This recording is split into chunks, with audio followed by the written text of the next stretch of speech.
Non, je pense que ça pose un problème de fond. Là, je le vis tous les jours pendant cette campagne municipale où littéralement on a, je ne sais pas, 30 à 50 fois de moins de moyens financiers que les autres candidats. Je me rends bien compte à quel point tout ça coûte cher, à quel point l'argent peut débloquer des situations sinon inextricables, parce que sinon vous êtes obligé de faire des efforts militants, mais herculéens pour pouvoir vous en sortir. Et donc il est évident que la pente naturelle, indépendamment même de l'enrichissement personnel qui peut exister, mais la pente naturelle de gens qui font de la politique, c'est d'essayer de trouver des moyens qui vont leur faciliter la vie, donc de s'adresser aux gens qui ont de l'argent, voilà en gros, et qui vont les financer de mille et une manières. Donc la corruption, avec le fait que, contrairement à ce qu'on pouvait croire, les médias, les réseaux, etc., ne changent rien à l'affaire et que malgré tout, il faut de plus en plus d'argent. Il faut même de l'argent pour ces nouveaux réseaux qui se surajoutent aux campagnes traditionnelles. Et donc, il y a une fragilité de plus en plus grande, en fait, du personnel politique à la question de l'argent et des financements, bien sûr.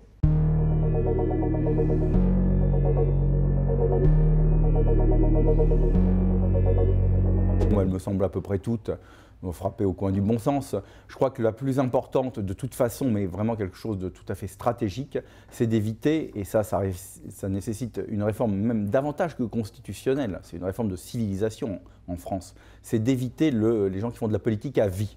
Et donc, moi, j'ai toujours pensé, alors je ne sais pas si on est d'accord sur le curseur, qu'il devrait y avoir une liste limitative de mandats, députés, sénateurs, présidents de conseil général ou régional et maire de villes importantes, et qu'on ne devrait en aucun cas occuper ces fonctions, n'importe laquelle, cumuler plus de 15 ans dans sa vie.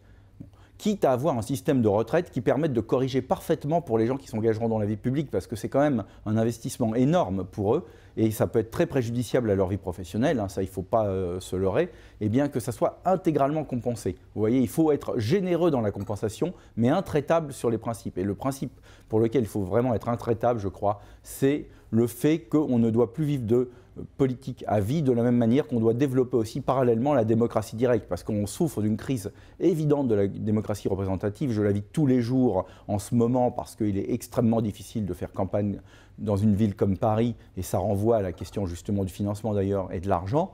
Et bon, on est vraiment dans une situation difficile. Il y a un luxe, une théorie de procédures à respecter, des règles à n'en plus finir sur les grammages, les choses et les machins. Tout ça est devenu un non-sens. On doit trouver un mode d'expression direct, démocratique beaucoup plus direct, avec des référendums d'initiative populaire. Et le fait qu'un certain nombre de questions, je pense la première qui vient à l'esprit par exemple pour Paris, ça aurait été les Jeux Olympiques. Si on avait demandé aux Parisiens s'ils voulaient les Jeux Olympiques, ils auraient dit non. Bon, c'est à peu près clair.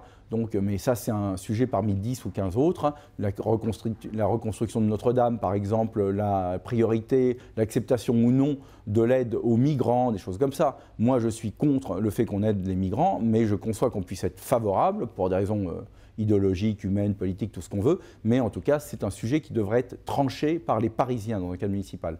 Donc, je crois que ça, c'est le cœur du problème. Le cœur du problème, c'est de sortir de la politique à vie, à la fois par une limitation drastique des mandats et par un usage beaucoup plus approfondi et fréquent de la démocratie directe.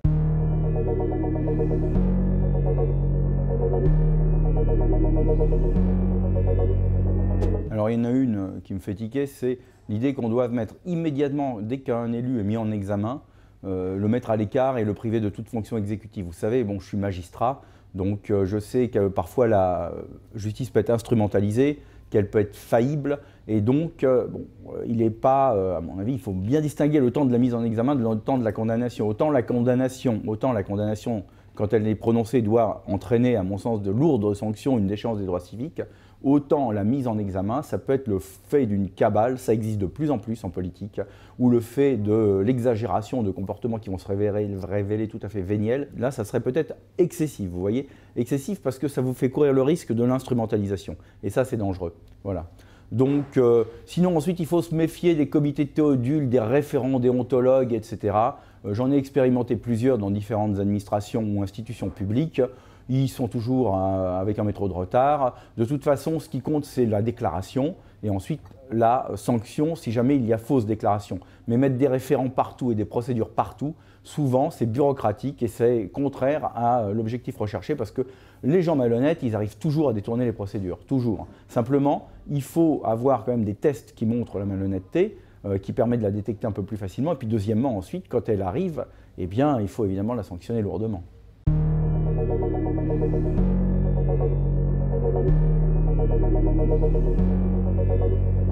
Je vais moi proposer le fait qu'il y ait un site internet ouvert. Bon, la question de l'open data que vous soulevez d'ailleurs est importante, mais un site internet ouvert où tous les mois, les Parisiens puissent vérifier l'état d'avancement, vous voyez, des projets, des annonces et faire le checking en fait des promesses et des réalisations.